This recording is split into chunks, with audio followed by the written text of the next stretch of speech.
Hello, everyone. This is a podcast we're making. Basically, we're interviewing instructors and professors on campus to understand about various majors at the Anza and how students learn here.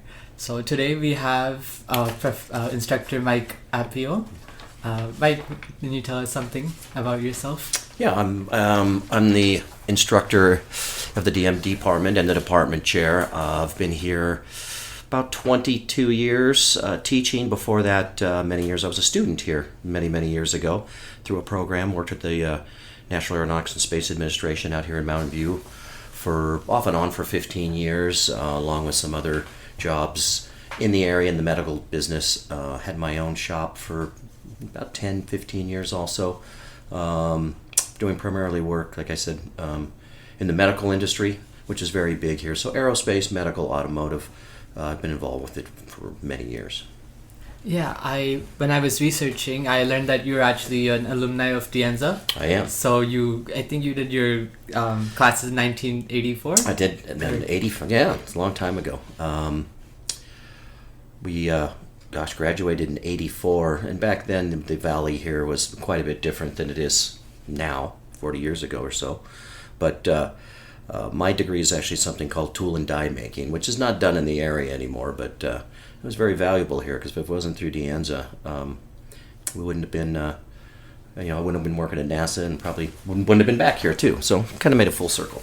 Just say, what was can you tell us more about the degree or what you learned at the Anza when you were a student here? So the degree was actually called tool and die making, and it's virtually pieces with presses and punches. Similar to, you might make maybe you might see something that is stamped.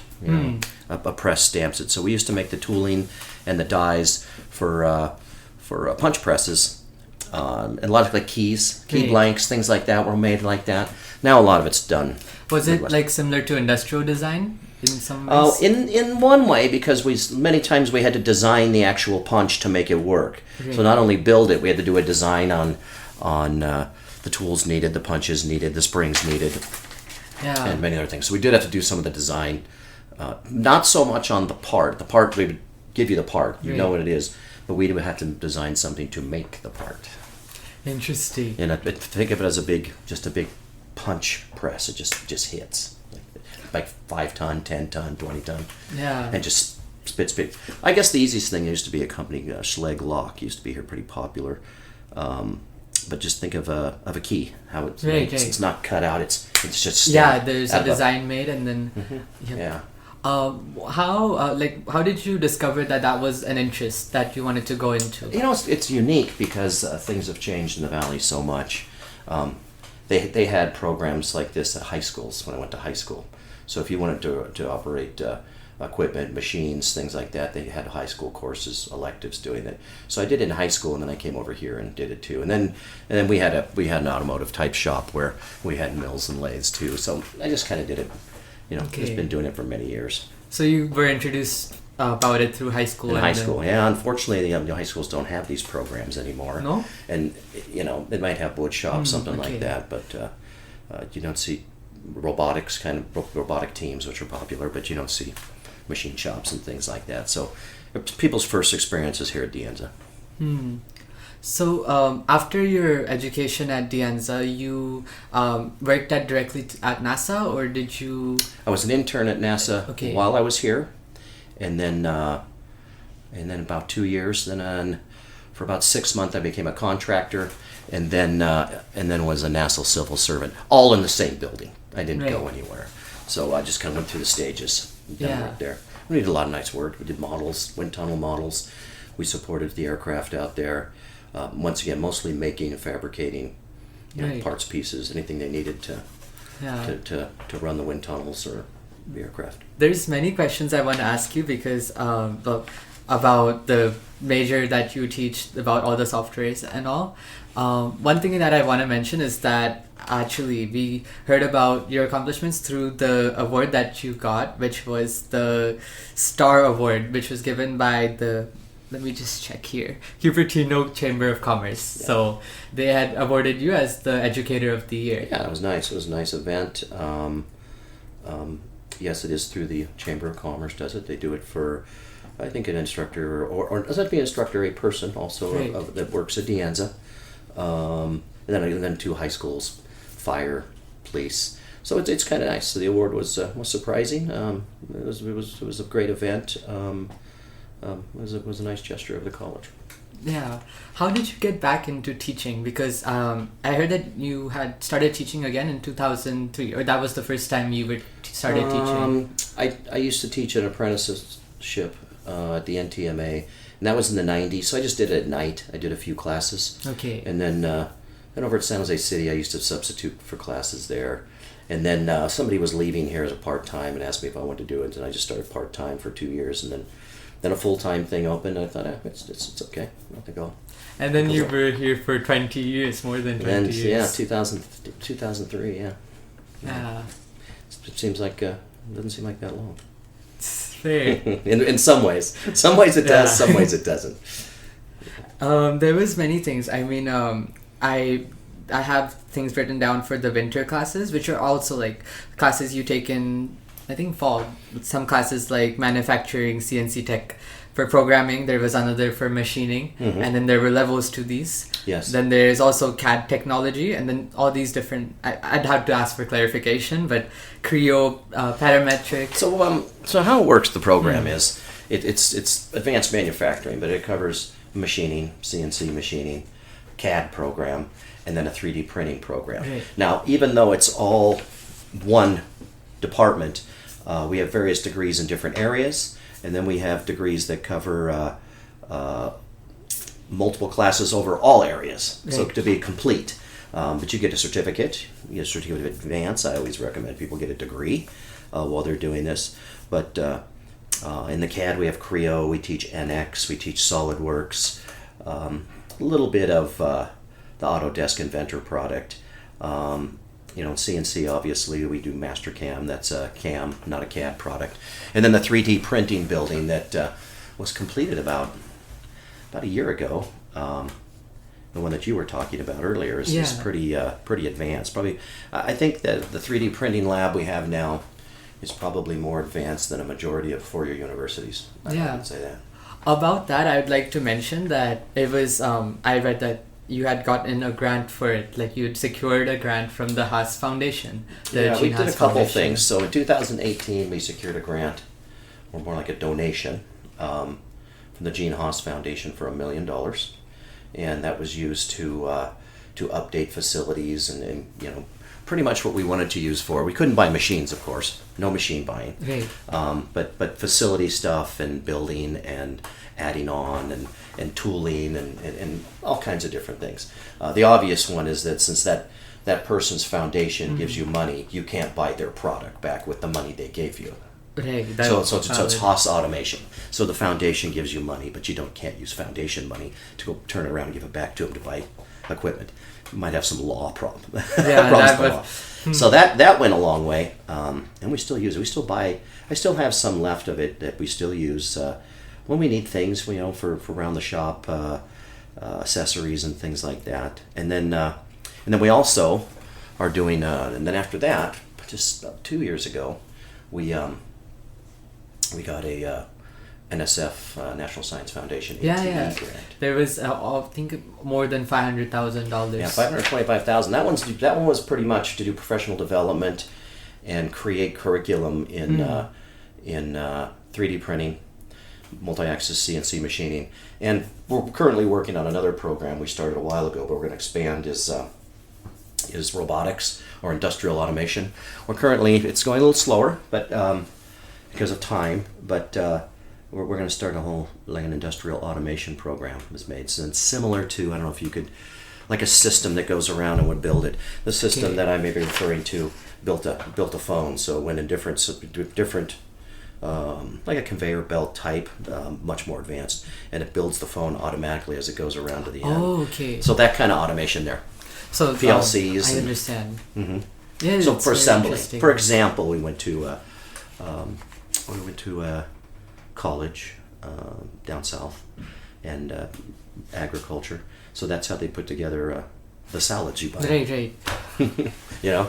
They they go down the whole conveyor belt, drops the different toppings in that the person does, and seals it, and the robot picks it up and puts it in a box.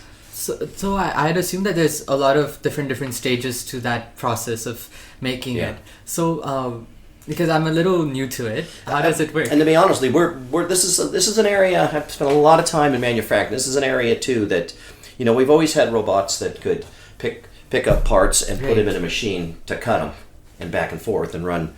This is just a little bit different. I think there's a lot in the area. A lot of it's done with vision cameras, PLC motors, just various things you put together electronically that will get it to move, put the right stuff in, and then you program it. So there's a program for each one of these. So it's similar to you were talking, programming a CAD system or something like that, or learning something in the CIS department here. But you program it, and then it'll do its functions. And then you have to on the fly have it change its functions. How about the CAD program? Because I think it's very popular from what I've heard. People are interested in it. Can you tell us what the students learn for that program specifically? Mostly, it's always a lot of it's based around mechanical stuff, not architecture or anything like that. Oh yeah, my brain goes towards that because I always assume that, but you have a lot of different areas because people will call here, so it's kind of mechanical. So any piece that you want to make, whether somebody designed this phone, the mouse, the whole bit, it's solid modeling, and it goes through a thing of solid modeling where you can form, shape, build your product, make multiple products, and see if they assemble. So it's a necessity to design any mechanical part and how they work, how they function. But it's SolidWorks is probably one of the most used. There was systems. SolidWorks, there was Parametric, and there was another one. I think you said it earlier. I did. Was it Creo? Creo, yes. Yeah. So Creo. And then you have various levels to that. There's beginning, intermediate. Yeah, how we break it down kind of by just introduction, and then we go to an intermediate one, which does a lot with drawings, making drawings and assemblies type stuff, and then we do one. I think the one that interests a lot of people is doing surfaces. Doing complex surfaces and different things like that, other than just making square items, with surfaces. So there's a surfacing one that's pretty popular too. So we kind of have those three. Those are kind of the main ones, and we have those three for each software. SolidWorks. So it'll have to like 3 courses each. Yeah. And one over the other. It's usually some of the larger companies might use Creo, a little more expensive kind of thing. Many of the smaller companies I worked at, used SolidWorks. It's changing, obviously, but just depends what company you work at, what their choice is for software. Yeah, there is, and there I believe you also have classes for special projects. By special projects, what kind of projects do students take up? This is an interesting one. So one student was designing his own putter for golf. The whole thing. So he did it. He did it on CAD. Right. Then we had what we call a CAM program. It takes that solid model, moves it over, it drives the cutter. Right. You do it all in there, and you put it on the machine. But it was pretty unique because the putter was just shaped. It is the surfaces and everything. Nothing's square, nothing's flat. So that was kind of an interesting one. One individual made some new frames for his roller blades out of aluminum instead of plastic. I actually might take that class. That sounds interesting. So the only thing in special projects, and it's like they're independent study classes. Right. We look over the project. If you don't have a project, we'll give you something to work on. But I look over the project. We kind of have a plan how we're going to do it because you may have to design it. Right. Now the only requirements any special projects courses is that you've taken a course. Right. Meaning from a safety standpoint, obviously you have to be trained to run the piece of equipment before you can make some, and you can only work on any part or any machine that you have taken a class on. Okay. So there's 100 machines, and you're taking a class on 50 of them. You can only use those 50 machines until you get. Makes sense. And like I said, most of it is it's definitely a safety factor. Yeah. For you and the machine. Right. No, because I've been in those labs. I was like, how do students even begin to use these machines? I feel like you do need somebody to help you, instruct you, make you understand So them. it's all there's introduction, intermediate, advanced courses on how to run those machines. How to program them, the same way we do, as referring to as the CAD program. Yeah. all the machining classes are like that too. 3D printing's like that too in steps. So everything has a purpose that blends into the other. I've met some of the instructors like Max, for example. So he told me about all of the different 3D printers. The different types, yeah. Yeah, all of them. And they were telling me how they used CAD for the making of the designs, and then through CAD, then they put the design into, like, they forwarded it to the printers. Correct. So I believe that's how the process is, unless there's more to it. There's more to it, course, but just basic. It's you draw something. Yeah. You have to process it so the equipment can read it, and then the machine has to run. Each one might be slightly different. Same with the CNC machines we have there. You have to design it. Yeah. Then you have to do. Now remember, in CNC machining side, and a lot of times what we train here for too is not necessarily the person has to design their own stuff. Right. Because a lot of times we have shops and we have in industry. The drawing, they come to us. So our main goal is programming the machine and making the part and inspecting it. So a lot of times we don't have to do the design portion of it in the shop. And it could be a 3D printer place. But that being said, you're much more marketable if you can use a solid modeling program, even though that's not your main job. You know what I mean? Yeah, no, that's it's just one of interesting. It's one of the many tools, right? The 5 tools, the tools you need to be successful here. You have to be able to, obviously, you have to be able to program something. You have to be able to make something. You have to be able to inspect something. Yes. So, because if you can keep making things and they're no good, there's not much of a future in that. But there's just a lot of things going on behind the scenes. All these skills. There's a lot of little skills. Interesting. And we teach all of those from an entry level. That's super interesting. That's like the curriculum, what you focus on in the DMT department. Yeah, in those areas. Yeah, how has the curriculum evolved over time, like as you stayed at I would say the obvious one, obviously, is the invention of the 3D printer, correct? Yeah. Because it was just a CAD program only, that was. Then we put about one 3D printer and kind of put in there.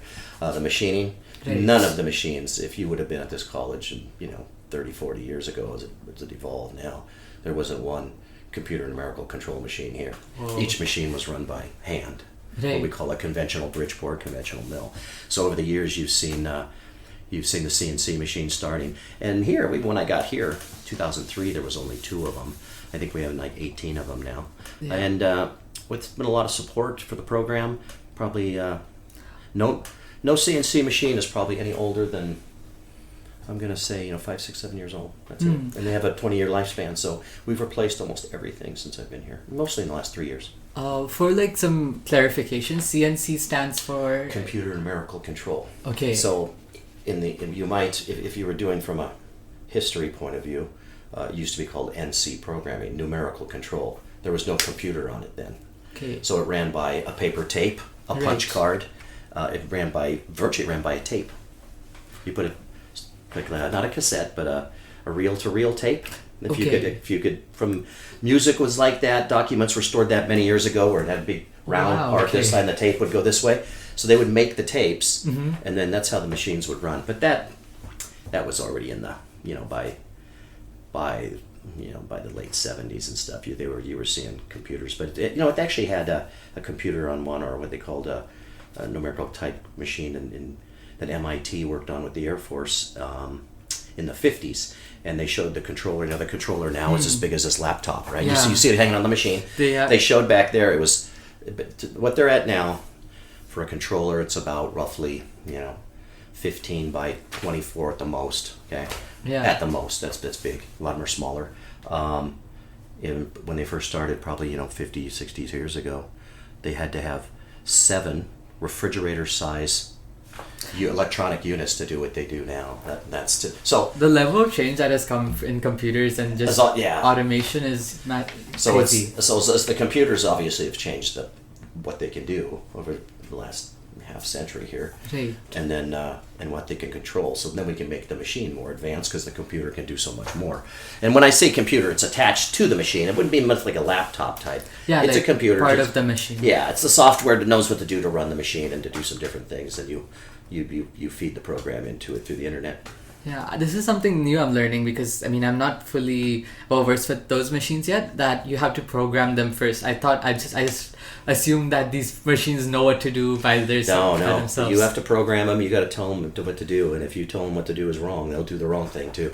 Okay. You know, there's no safety net in there. So it's not just making a design having that be foolproof. It's like then you have to tell the program. Is it coding? You have to code it. You could call it that. Okay. Yeah, coding, programming. But you know, a lot of places in industry in the area, those are like separate jobs, like a programmer. Yes. And then one person. There's a bifurcation. Yeah. Then one person sets it up, and then a different person could operate it. That's large scale. My whole life, was just doing prototypes and models. You had to do it all. You had to program. You had to set it up. You had to run it. You had to inspect it. Jobs I always had. Throughout the years outside of the college, you had to do it all, and those were the best paying jobs, of course, because you needed multi skills, not just one skill. Right. You need multi skills, and that's as you pretty much with anything. You become multi talented. Your pay kind of goes with it. Yeah. These days, you do feel like there's a big emphasis on being specialized. You should just be amazing at this one thing. It does. It is a little bit like that. I know we don't try to teach that though. We don't want to teach like specialized in just one thing. We try to teach being good at many different things, as we just talked. But if you go to large scale manufacturing, that's how they make money, by having one person do one thing, the next person does one thing. Right. And some people like that, but I feel like it's a little limiting. Yeah. So then now adding robotics to it's a whole different thing. The person does that one little thing now. I mean, you're seeing interaction, robotics, and other types of media. When you go order food now, right? Right. Push the button. If they could find a person to flip the burger, which is probably coming, then yeah. If that, oh my gosh. It's good and it's bad though. I mean, I think it's kind of bad, but if they get too far and start taking the human element out of everything, there's no personal. Do you ever think that automation could get to that level where it could even match the flexibility that a human has? Not in my lifetime, but I think it's happening pretty fast, huh? Yeah. Putting a lot of money into it, but it's definitely shaping the world in good ways and bad. Yeah. These days, there's a lot of talk about AI and how artificial intelligence is just changing everything. Mm-hmm. So I mean, I've read a lot about the aspect of just when it comes to art or writing or like creative things, where they do seem to replicate to some degree. It's interesting because you talk about the AI part, and it's a ways in the machine, for machining, but you could do it. I stumbled across one of my students on a YouTube video. Doing a project for my class. Yeah. One of the parts, he was programming it, and he was trying to use in his video. He used this software that we loaned to the class, and he was trying to use the chat to make the part. Yeah. Was it working? Well, yes and no. Okay. He was doing it for 2 hours. Right. Yes and no. I was watching what it spit out, and it was a lecture that I did in about 45-minute lecture that it took him about 2 hours to get it figured out. But the stuff coming off though, the information, it wasn't just giving it to you. It was giving you like something to read, like an explanation. Yeah, the explanation. So it was giving an explanation, but you had to read it, of course. Yeah. But it was so funny because I just did that lecture this day. I typed in the bottom. If you just would have paid attention to my lecture, you wouldn't have to spend 2 hours doing this. That's surreal. Yeah. No, but whether he was testing it or not, but it was interesting. I was just interested what he had put in and what he got out of it. Now, looking at this, from my point of view and getting involved with it at some conferences I went, I think everybody knows that if you know what to ask it, right, you can ask it anything, but you need to ask and then break it down, pull, break it down, break it down. The key to that is, though, if you know what to ask it, it's very, very powerful. That's what a lot of people are just a lot of learning, like their prompt creation and having the correct prompts to ask the AI. I think that's the art behind it, is what to ask. Works well. Because many times it just gives you inaccurate answers, or it will give you answers that it thinks you want. So like, it'll, even if it knows it's not right, it'll say, oh yes, this is right. But you could still, you could put it up there and then you can start pulling words out of it then use those words to ask Right. another question, kind of like a pyramid, and you just kind of break it down. But it's a ways off for what we're doing. And you think about it. I mean AI. I mean, it's the computer's doing something. We've had Google for how many years has been doing that for us, correct? Right. Pretty much. You type something in, something Google comes has out. already achieved a lot in their time being here. You know, it's just getting more refined and more popular, correct? Yeah. You know, when you thought about using a search engine or something, it was the same thing you're doing, but now they figured out more really creative ways to use it. Yeah. How to find Students quickly. find creative ways to use it too, right? Problem solving. Yeah. When you finished your college here, well, because you said you used to prototype a lot, what were like some of the projects that would interest you, that you would be part of? We worked on a lot of my early years there, aircraft. So not full-scale aircraft. Like the first week I was there, I'm sure you've... There is in NASA? Yeah, there is in NASA, yeah. I'm sure everybody knows what a space shuttle is. We don't use it anymore, but space shuttle, huge piece. We were actually, when I was there the first couple of weeks, that was still going. It was, early 80s, 79, 80. We had one about this big. It was a mini one. They made it solid out of aluminum and then we used to do run tests on it, and we'd run that in the wind tunnel. So it was a scaled down model of a space shuttle. We used to do F-15 fighter jets, you name it, C-130s. What would we do? You'd have to work in teams in like... On the larger project, it could be, for a while, because we had a lot of deadlines to hit. So it would be two teams doing different things, fabricating different parts. And it would probably be maybe 5 during the day and 5 at night, and it would be 6 days a week, 12 hours a day for months. Wow, that's... To meet a flight deadline or a deadline to get in. I think the manufacturing itself of that part of the plane or shuttle would... How long would that take? Because I feel like... The smaller one, obviously, it could take months to do things like that, because inside of it is instrumentation. Right. So all these little holes that take these, there could be thousands and thousands of holes in them that 2 times the size of a hair you put in, that they hook up tubes, so they check as a wind tunnel goes. When you watch a wind tunnel, you'll always see something fancy like the smoke going over the car. That's not really the effect there so much. It's it also could be how much pressure. It has to read surface pressure. Yeah. So all these, this thing, one of these larger models must have had thousands of tubes connected to this thing, and they all came out and they went to instruments that could read that must be such an operation to make sure everything is set and now none of the pipes or anything is leaking. off, leaking. Yeah, so we did, I think in the heyday of the space program, all the rings in between, whether it be aluminum or other materials, we made all that there. We used to do a lot of life science projects that would go on space shuttle trips.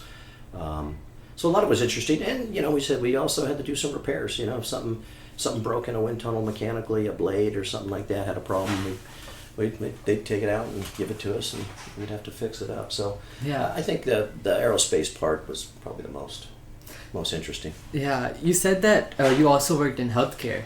So this would be medical devices. Medical devices. So handheld medical devices that they're what they call RF generation. What they do is things like that's a couple of them we worked on was an interesting one, tonsils. So you very rarely see people get their tonsils taken out anymore, like they did years. But it was a device that had tubes on it and a handle. I'd make the mock-up clinical devices. It would go in there and it'd pierce your tonsils and put heat to them.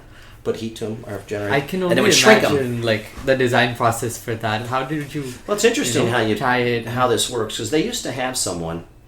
They would have somebody they'd hire, and they would make this thing out of foam by hand. Okay. This is where it was real model makers. Okay. Right. They would do that. Then it would come in, and then everybody would look at it and decide what they want to go on. Then you had to put it into a CAD system, redo it, and then we would run it through a CAM system. Then we'd machine it and make the parts. That first part, though, of the where people can hold something for marketing, is kind of gone now because we have 3D printers. What took that person, a month to do, you could do some of that stuff overnight now. So that part's changed dramatically, especially for marketing. But most of the medical stuff was, I worked for places that did eye lenses. We did. I worked for several companies, so I just made parts for them. I didn't work for them. I was a contractor, so there was probably about, at one time, 20, 30 different startup companies that I did work for. Clean room fixtures, to putting together. Everything from, it was every device from birth control to tonsils to you name How it. did you get so much experience in so many things? That's I think, biggest question in my mind. I think when you take a job, Mm-hmm. Primarily working at NASA, you had to do everything. Right. You had to just do many different things. You weren't specialized with there. You had to run. You had to work every piece of equipment, run every piece of equipment. So what we're talking about, we're talking about now, specialized. There was no specialists Right. there. They even had guys that could blow glass there for different experiments in the shop. So it was you were considered a full and high end model maker. Leaving there, even if you left there, I left and then came back later on and worked in the shop as a contractor there till the contract ran out. But realistically, if you worked there at the time, you could have left. You could have sent out. One day, at this contract end, I sent out 15 applied to 15 jobs. By the time I came back from the grocery store, 12 of them have already came back and wanted services. So I think they know different students that, and a lot has to do with education too. Right.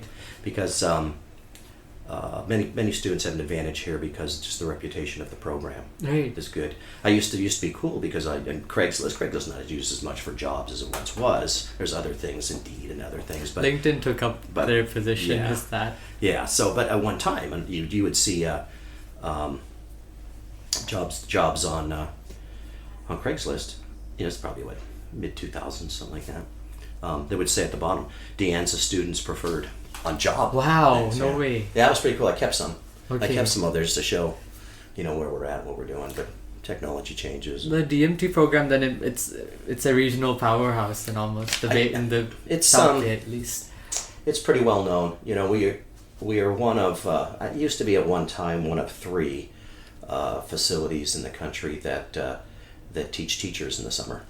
Okay. For Haas Automation, so their foundation paid for it, and so every summer I'll do 4 or 5 classes, and teachers from all over the country. Wow. I'll come in and take classes. I did some teaching in France. I went for the summer with Haas to show teachers how we do in the United States and Lyon in France. That was interesting. So I get to do a lot of traveling with them, and so much life experiences. This is so interesting. It is, and it's unique because I spent my whole life here. Yeah. And I grew up down the street and still live down the street in a home not far from where I grew up. So I spent a lot of my life in this area. So if you spend as many years as I have here, you have a tendency to meet a lot of people. You meet a lot of people through college, though. Right. Because companies will call all the time, and you go out to visit companies, so you will meet tons and tons of people through shop company owners and board of directors and things like that. How would you say the students because you've taught so many years, you must be observing students in each cohorts, and have you noticed any differences? I noticed differences, but the differences are mostly in what I just the biggest difference in education is how teaching is now. Yeah. How it's quite obvious that you can't learn what I do online, correct? True, of course. To do that. The college has gone mainly online. So I think with some ways teaching changes. Online has shaped the way they act in person. Yes. It's not the same. Yeah. I mean, it's really strange. And unfortunately for everybody, the pandemic did not help. Yeah, it accelerated the process. It was from home, and a lot of people like to work from home, they found out. Yeah. So none of them want to come back to work. Oh, excuse me. I don't know who's calling me. Yeah, 1 second. It's just my dad. It's fine. Yeah. But I think that's the biggest change is students and technology. This phone was the biggest game changer. Yeah. Phones. Once again, good and bad. I mean, it's, many students can't stop looking at it for 2 seconds or put it down, or I think the phone is giving you such instant gratification that you can't sit and, I wouldn't say students, I'd say everybody. It's not even... The game changer has been the phone and online learning. And fortunately, in ours, doesn't really change. I mean, other than you have Canvas, you put things online, video stuff we do, it is still a program that you have to physically... It's almost the same as like you want to get your driver's license, we're going to do everything online without ever driving a car. Right. And then all of a sudden, here's a car, and you go, okay, what do I do now? So similar to that kind of learning, hands-on. You got to learn by touching. Yeah, and I feel like especially for like design, whether it's something physical, you need to have like that in-person experience to understand how I think everything so too. works. I do. I'm a big fan of team building, team working, people working together in person. I'm a big fan of that. I think it's. I know you hear the different. People saying yes and no, working from home is better, sort of, but I'm still a big fan of meeting people, talking to people. It's just learning about people, correct? And working on your interpersonal skills and all that kind of stuff. So I'm a big fan, but that could just be my generation too. Right. It's very interesting because you like, besides having so much practical experience working at NASA, working at all these other startups, like you also learn how to teach people, and like that's a different kind of way of thinking, Yeah. Teaching someone else is different than doing it yourself. It is, and everybody learns different ways, and some people start fast, finish slow. Some people start slow, finish fast. Right. But I think the good thing about in-person learning is I could see as you're teaching, and you're showing all these examples and demonstrations and how we do it step by step and working through it. By having that interaction face to face, you can almost tell by the amount of effort that people put in face to face, success and not success, or needing more work. Online, I can see that. Oh yeah, and things definitely. Like that. When I was in pandemic, we were doing it. You couldn't see that. You couldn't. It was just a hard gauge. So when they came back and did all the classes during the pandemic, online, whatever, and they came back at the end to do some whether run the machines, do that, it was almost like starting over. It was almost like 2 lost years, to be honest with you. Yeah, no, because I was like, I think I was in sophomore year high school when COVID happened. Mm-hmm. So for me, it was very difficult because I learned well with like listening. Mm-hmm. But that's why I'm doing podcasts. I love listening to people. But like I learned a lot from listening. So like it would be like audio qualities. I would not get engaged in what they're talking, or I would zone out, or I would see something else. It was just a lot of difficulties at home. Because there's always something else to do. Always. There's always something that's more interesting to do. Correct? Yeah. It's the same way. So when I worked at home, I had to do it like I worked here. I had to get up at the same time. Okay. I had to start at the same time as here, even though it was the evening type classes. But I would run a regular routine. Every day. I would at 9 o'clock I'd stop. I don't do it. It had to be more of a routine at home than it is here, because when you're a teacher, it's just different. Everything's different. But a routine as a worker, you might say, okay, I'm going to get a cup of tea at 9, whatever the case is. I just had to do that same thing at home. At 9, at 12, at 2, and then teach at night. All right, I never would have made it at home. That's really funny. Like my uncle, when COVID hit, he would literally like be on the meeting and then make some breakfast or cook some food and like close the camera and he'd eat the food, and like literally a lot of multitasking during when it was online. So yeah, like even when it comes to like doubt solving, I would literally never be, or like if I have a doubt, I think the teacher can tell by just looking at you that, oh, he's struggling or she's struggling, and they'll ask you, oh, what do you need help, any help, and you get that doubt solved. But like online, none of that was happening. And obviously it's what you're learning too, correct? Yeah. I mean, if it's a skill or if it's a history class, that's a little different thing. I think I could listen to a history class and go and figure it out and get a grade, correct? Right. But I'm probably referring more to things that require, like your job here. Understanding. If you didn't get to interact with these people, yeah, what would this be? A one-person news station? Exactly. Correct. So and I was actually happy to come in here and see this many people on a Thursday. Feels over. We all this come people here. It's interacting like, and talking to each other and on their own time, and that's my idea of learning. Is that? Yeah. In fact, like I feel like so this is my first year of college, right? So in high school, you meet your peers, you meet your teachers like every day. But here you only have like one day of lecture time and just lab time, and you don't get that much interaction. Correct. It's harder here. It's harder, yeah. I'd say community college is a little bit harder because most people are driving in and out. You know, maybe you go to a university where you lived there and you have a group, but this is you're driving home, you're driving here, or wherever you live. Everything is a commuter, correct? Right. But it is kind of sad to see here on campus not as nearly as many people as it used to be. And, you know, and that's both students and working individuals alike. You know. Yeah. Because there was always that thing to me where you could, you know, the meet greet see thing was always, that's the way I've noticed a lot too in some of the students' communication skills. Yeah. Or I don't want to say communication, I want to say the way they communicate with others. Yeah. It's almost as if you could tell they didn't spend a lot of time in a group atmosphere. True. Over the since the pandemic. Yeah, since 2020, like it's, you know, a lot of people were hit, especially like people my age. Just negatively affected by it. And you know, there's a lot of pros and cons of education. That, you know, I've heard somebody here say, well, the students, they want to stay at home. Well, of course they do. Right. Of course. Why not? Of course they do. You know, that's what we got to do what the students want, or what the people want, or learning want, or education wants. But sometimes what the people want and what's best for education and learning are not the same thing. I agree.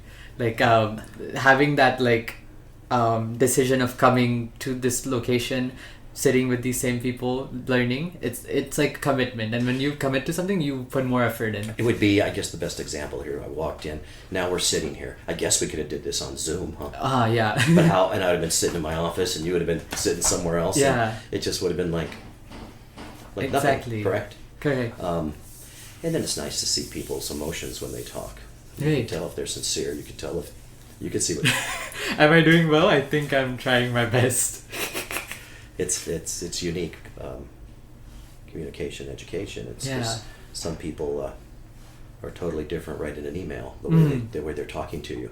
Then That's why I was preferring to meet you in person, because I feel like it's so easy to get misinterpreted in emails. Well, if you don't put please or you don't do this, you can see people get aggressive in emails, and if you met them in real life, exactly, they'd be afraid to talk to you like that. That's the part of this very non-in-person thing I don't like. But nonetheless, that's the future for some. I did teach a few classes during the pandemic. They were short teachers at San Jose State, so they made them come in. It was lab classes. They weren't going to do lab. They held it to 10 people spread out in these lab classes. But I think the best thing at the CSU, and I still go over there occasionally, is that when the pandemic was done, bam, everybody's coming back to school. Everybody, no ifs, ands, no. You know what I mean? All the students come back, and I'm sure there's some stuff online, but majority, everybody had to show up that day. I wish it was here a little bit like that, but it's just it's different times. One of the big reasons I actually joined the newsroom, or these staff people, all of them are staffers. Like they have either some of them are editors, some of them are freelancers, some of them are like that, staff reporters, staff writers.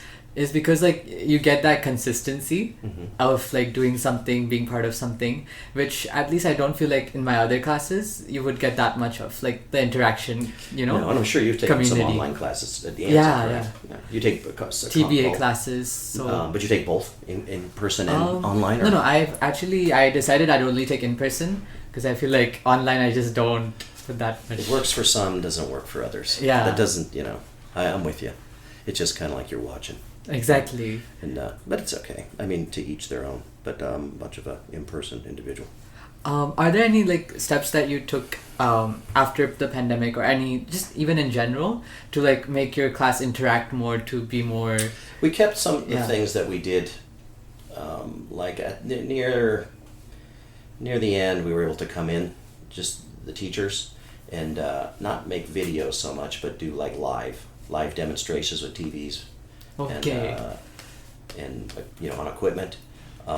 We'll still use some of the techniques and stuff we did then to do it. We made some videos then, but we'll still use those videos as that we'll put up after we lecture about it. We'll put videos up of making different things so they can use it as a resource. Not the main way of teaching, but as a resource of what I just did, kind of a thing. Right. You know, it's funny. I tell the students this, it's like an entry level class or a beginning history. You didn't change history, correct? It's a history test from 1900. 1900 is not going to change. Doesn't change. So it keeps going. So it's kind of funny because I was telling them when I got here, a guy handed me a binder, said here you go, and a chalkboard, said here you go. And then there were these things called overheads, with transparencies. Then it got into computer the whole bit.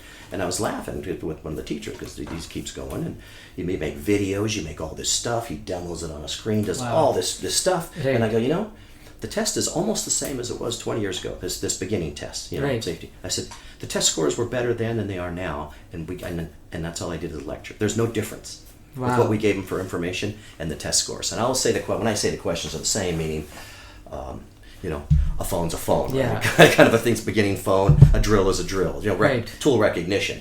It's kind of funny because I'd say, there's some test scores I did 10 years ago before pandemic, and with a 40-minute lecture. Are they worse now or better, or how are they? They're worse now. Worse now, okay. Mm-hmm. Yeah, they're worse now. Well, I'm done. I think my point was being this, it's about the same, it's no better. Oh yeah, no better. So you give them all these tools.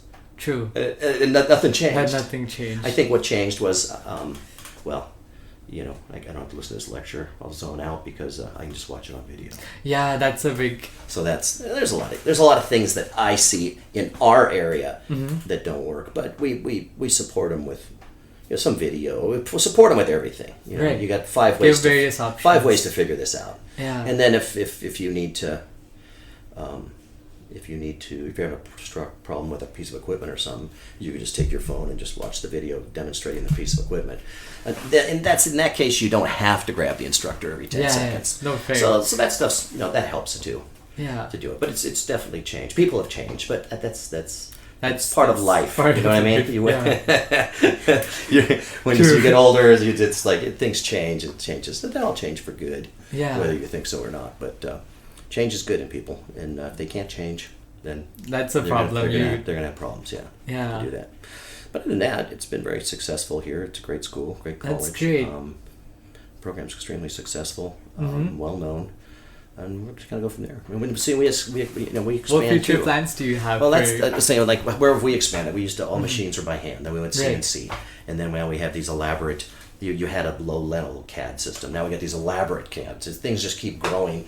Then we went to robotics, and then we're into, automation, and so the program expands. So it's very, it's not easy being a teacher. I mean, you. And you're the head of department, right? You have to overview of everything. I mostly overview a lot of things. The dean obviously does the most employee type things. Goes as far as that goes, but as far as what classes are taught, who's teaching what. So not only run the department, I still teach 3-4 classes a quarter too. Right.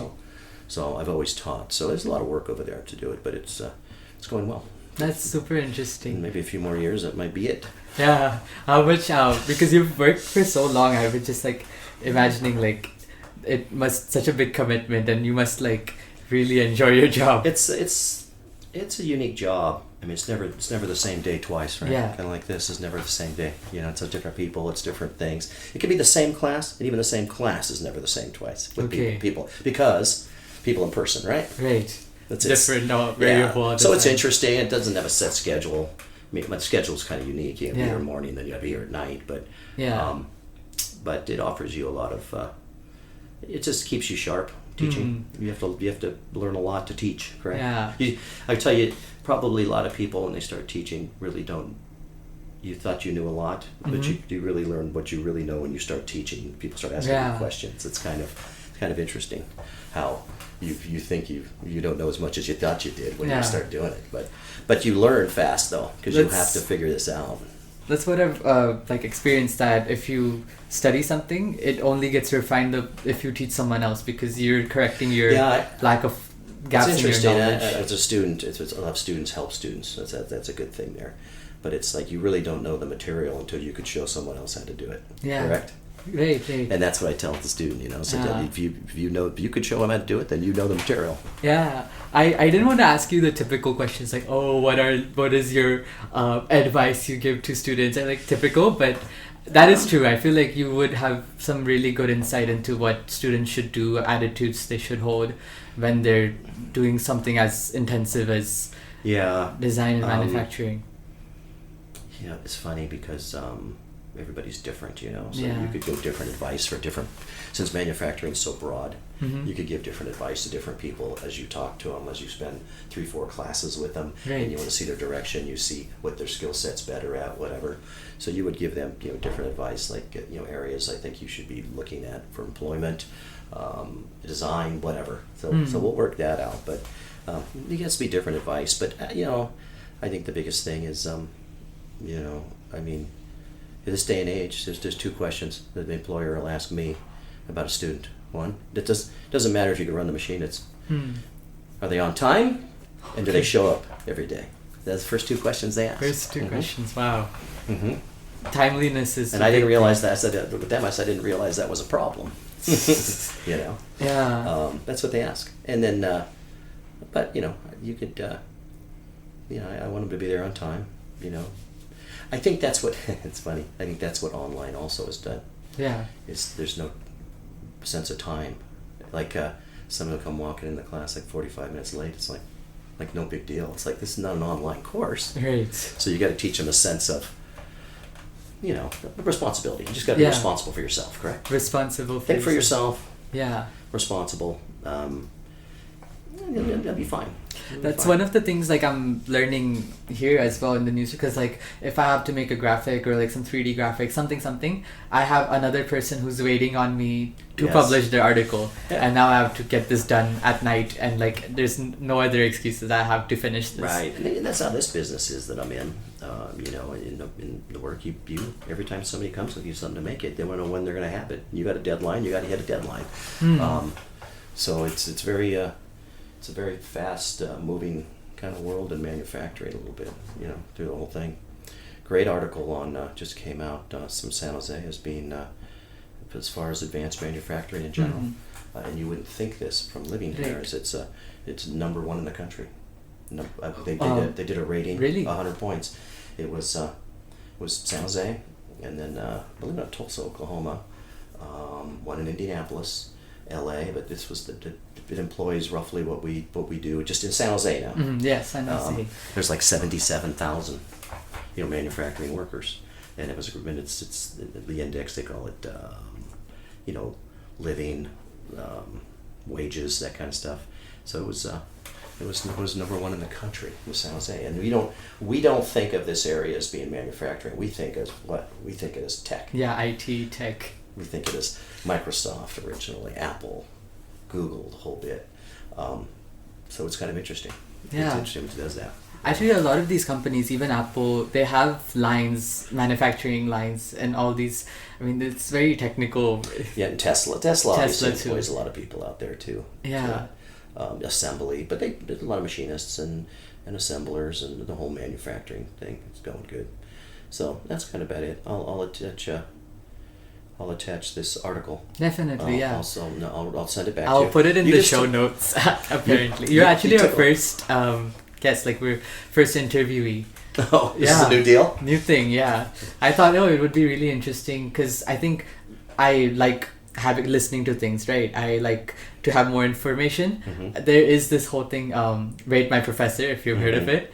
I was like, what if there was a better version of that for the Anza people, if they wanted to learn more about a person's class, it would be just more convenient to just listen to what they have to say. That'd be interesting. Yeah. So, because a lot of my peers, they have taken many professors, and they have like connected with the professor, right? So if they could just, talk to them, have a normal conversation, and it could help like anyone, that's a good use of time, I would say. I would say so too. Yeah. No, it's good stuff. I think it's so good. But anyway, I gotta get to it. Thank you so much. You actually explained so many things. All right. Pleasure.